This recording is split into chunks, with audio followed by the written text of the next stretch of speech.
Magandang araw po mga kababayan, welcome po sa Pinilakan Lakbay. Bago po tayo gumawa ng anong anik-anik po ngayon sa araw na to, nakasalubong ko nga pala ang kakambal ko po. Totoong kakambal ko po na artista. Yung pong totoong artista sa airport po. Ito po, tingnan po ninyo. Diba?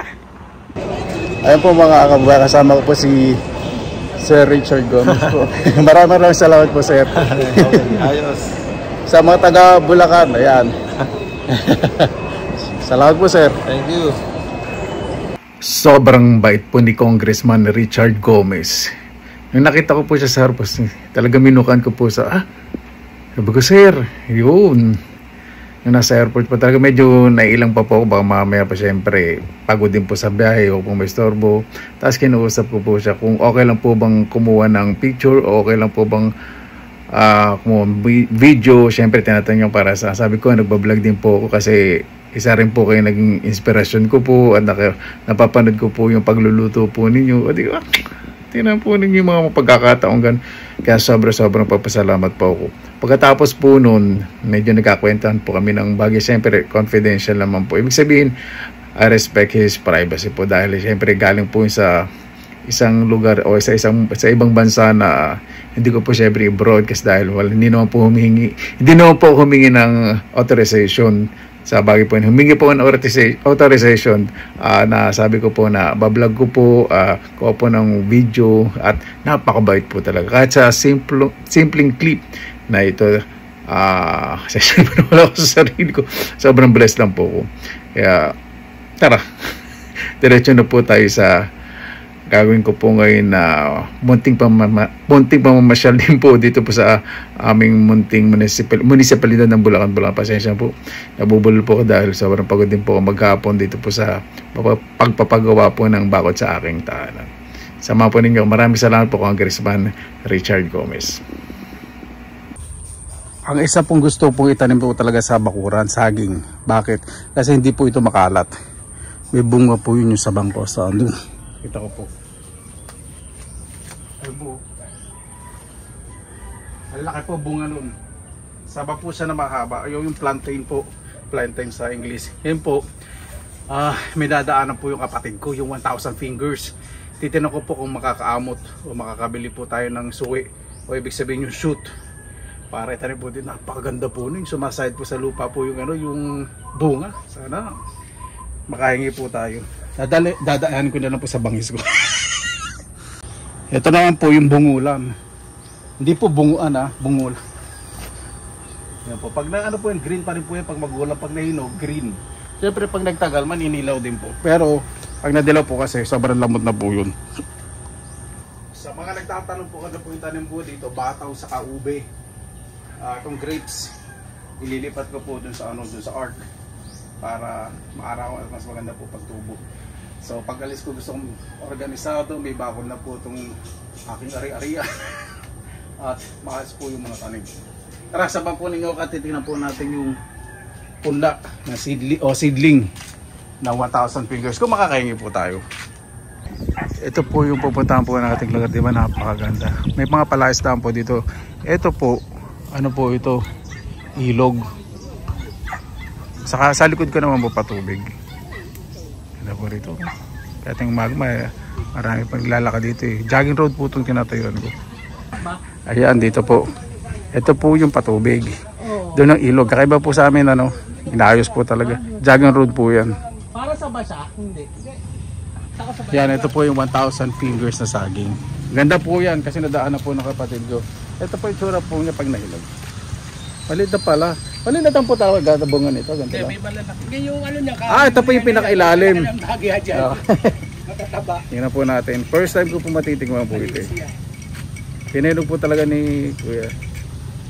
Kaya nakukuha ko kayo. Masarap. Nasa saba. Mas matamis siya kaysa sa saba. Nakita po kasi ko nito. Yung mga Thailand, ginagawang banana chips. Sarap. Hindi siya lasa saba. Para siyang palang latundan na may saba. Halo. Sarap.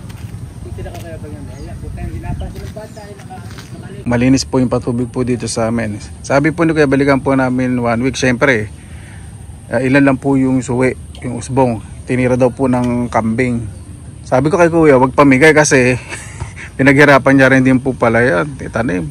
Siyempre pag marami pong dumadaan dito pansinig. Sabi nga po ibenta po niya. Siyempre yung effort, yung paghihirap din po ni kuya.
Ayan po mga kababayan, nandito na po sa Bahayang Artista.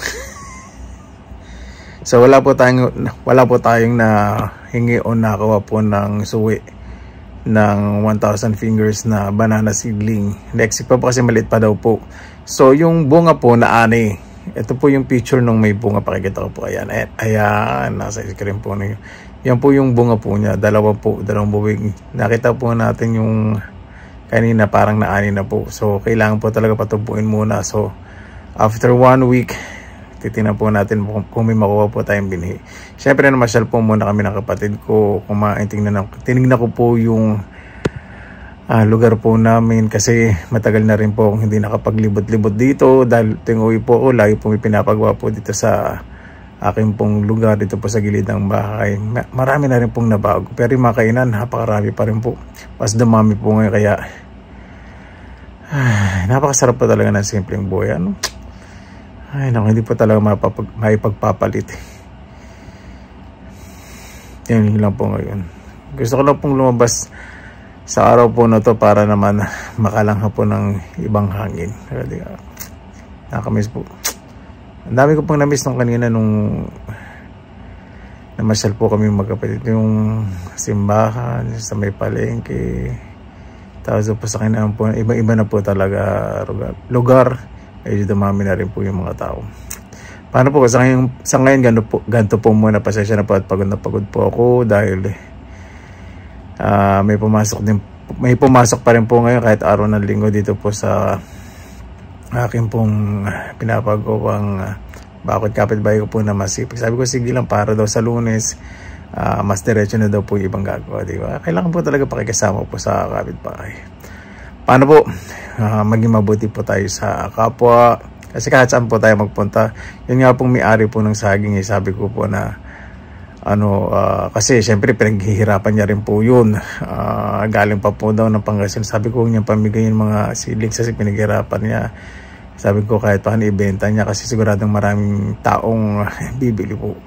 Hindi ko na po pinakuha yung mukha po ni Kuya sa video. Syempre nang istorbo lang po kami. Respeto na rin po sa privacy niya po yun. Paano po? Maraming salamat na po sa inyong oras na ilan sa Pinilang Kalakbay. Basta lagi po tayong positive vibes, good vibes. God bless. Ingat po lagi. Magandang araw. Laban lang.